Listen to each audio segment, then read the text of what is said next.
Newmind harus membongkar cara bernegara Indonesia, bukan hanya membongkar tapi merusak dan membangun kembali dengan cepat. Kita mulai dengan memahami apa itu pernyataan kalau ingin melakukan perubahan yang terjadi di masa ini dan perubahannya harus sangat cepat, maka destruction is a job number one. Ya, syaratnya itu, sebelum kalau kita bisnis, before the competition does to us. Merusak adalah pekerjaan utama sebelum kompetitor kita melakukannya. Namun dalam hal bernegara, kita harus membongkar hal yang tidak cocok untuk masa depan negara dan bangsa, tapi tidak mengubah Pancasila, Undang-Undang 45, Bhinneka Tunggal Ika, dan NKRI. Yang diubah cara bernegaranya, kembalinya ke ekonomi Pancasila, kembalinya ke bernegara Pancasila. Newmind mempurifikasi bernegara kembali ke akarnya NKRI. Kita kembali ke topik. Tugas utama pemimpin adalah merusak dan membangun. Sekilas pernyataan itu gendeng. Di zaman super disruptor ini, kemampuan seseorang pemimpin bisnis memang tidak cukup lagi hanya piawai membangun bisnis. Dia juga harus piawai merusak bisnisnya.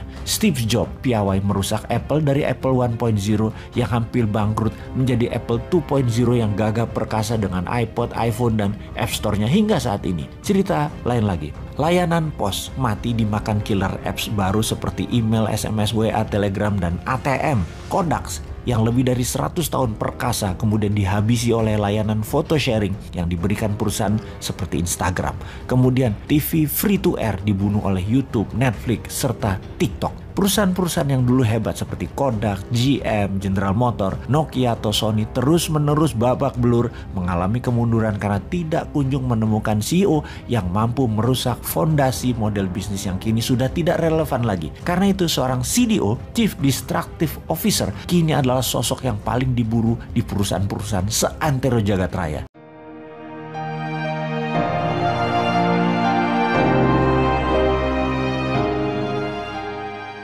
Camat Paliha Pitya mungkin tidak banyak yang mengenal namanya, apalagi julukannya, Charlie Foxtrot, daredevil entrepreneur, pengusaha gila. Namanya saat ini sangat dihormati, salah satunya dia menemukan sebuah rumus psikologi sosial, yaitu tentang keinginan manusia untuk eksis, terkoneksi yang menyentuh hak dasar manusia bahwa semua manusia diciptakan sama haknya. Rumus itu mendistrak, merusak tatanan baku dunia sosial media. Sewaktu dirinya mempresentasikan idenya, maka seorang pemimpin revolusioner, Mark Zuckerberg, bersedia merombak ulang Facebook. Inilah yang terjadi di tahun 2008, sehingga dalam 1 tahun, di mana di tahun 2009, dari 50 juta pengguna Facebook meningkat menjadi 750 juta membernya. Dia sendiri bergabung di Facebook di tahun 2005 sebagai VP Engineering yang dalam 3 tahun mengusulkan perubahan radikal, membongkar Facebook ala sosial media terdahulu menjadi baru, yaitu apa yang kita pakai di Facebook sekarang ini. Saat ini, Camat Paliha Pitya sudah tidak bersama Facebook lagi, namun sudah menjadi seorang venture kapitalis yang besar yang dia bangun selagi dirinya masih bekerja di Facebook. Apa yang Camat lakukan menginspirasi Newmind. Newmind harus membongkar cara bernegara Indonesia, bukan hanya membongkar tapi merusak dan membangun kembali dengan cepat. Kita mulai dengan memahami apa itu pernyataan kalau ingin melakukan perubahan yang terjadi di masa ini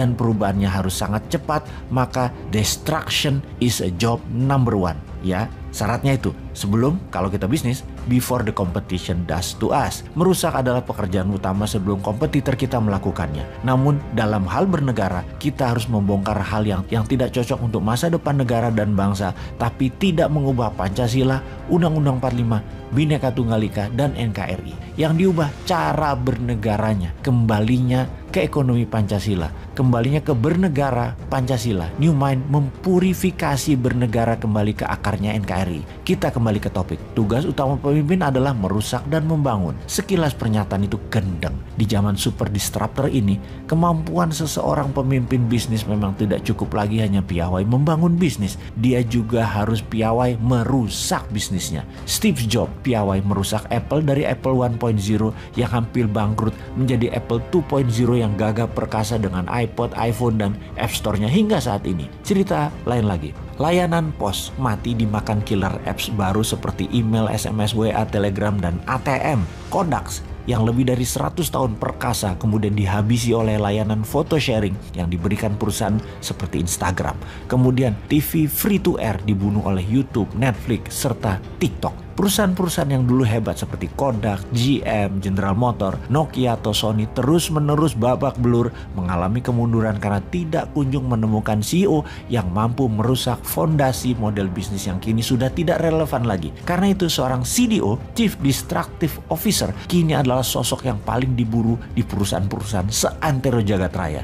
Yang sering kita dengar selama ini adalah CEO, Chief Executive Officer, atau CFO, Chief Financial Officer, atau Chief Operating Officer, atau Chief Marketing Officer.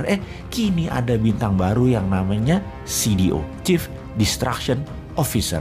Dari arti harafiahnya saja sudah aneh, nggak nyambung. Destruction artinya perusak atau penghancuran. Jadi kalau CEO bertugas mengelola seluruh strategi dan operation perusahaan, CFO mengelola keuangan perusahaan, CMO membangun strategi pemasaran, lah CDO ini tugasnya menghancurkan perusahaan. Coba sekilas memang gendeng, merusak itu di dalam dunia bisnis sungguh tanpa merusak pondasi lama bisnis tidak akan bisa maju dengan cepat di masa pancaroba efek digital dan efek pandemi ini ke depannya.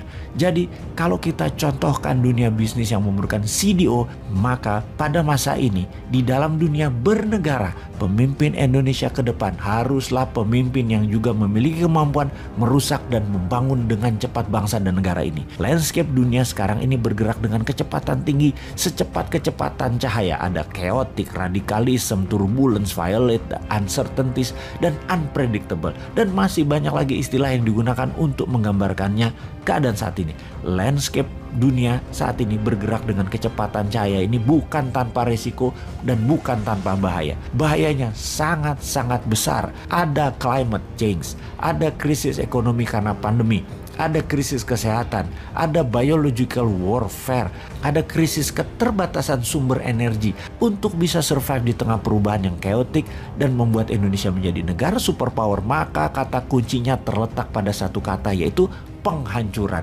Untuk sukses di era light speed changes ini, kita tidak boleh segan-segan menghancurkan sendi-sendi kesuksesan masa lalu kita. Break with immediate past. Kenapa? Karena barangkali formula dan sendi-sendi kesuksesan tersebut sudah tidak relevan lagi untuk sekarang dan masa depan. Bahkan kalau perlu, new mind harus bisa bengis membunuh cara bernegara old mind dan membangun kembali cara bernegara yang baru tanpa merubah Pancasila dan Undang-Undang 45. Kita tak perlu ragu untuk menghabisi model bernegara yang lama yang sudah tidak relevan lagi dan membangun dengan cara yang lebih baru dan fresh.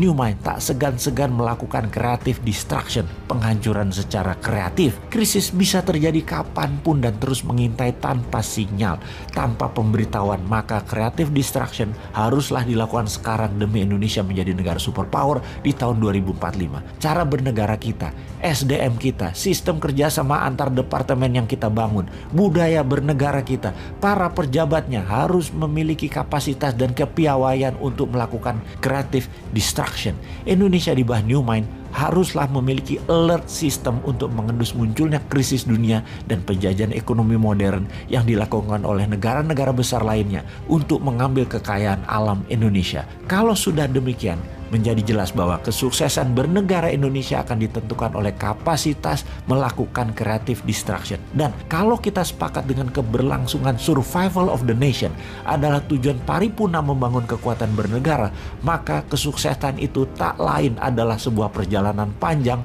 di mana kita melompat dari satu creative destruction ke creative destruction yang lain di dalam mengelola dan membangun negara. Persis seperti yang dilakukan oleh Putin, Erdogan, Xi Jinping lebih dari 15 tahun. Ingat, sustainability is journey of destruction. Di dalam membangun yang sustain, maka perjalanan panjang adalah merusak hal yang tidak relevan dengan kebaikan masa kini dan demi kebaikan masa depan.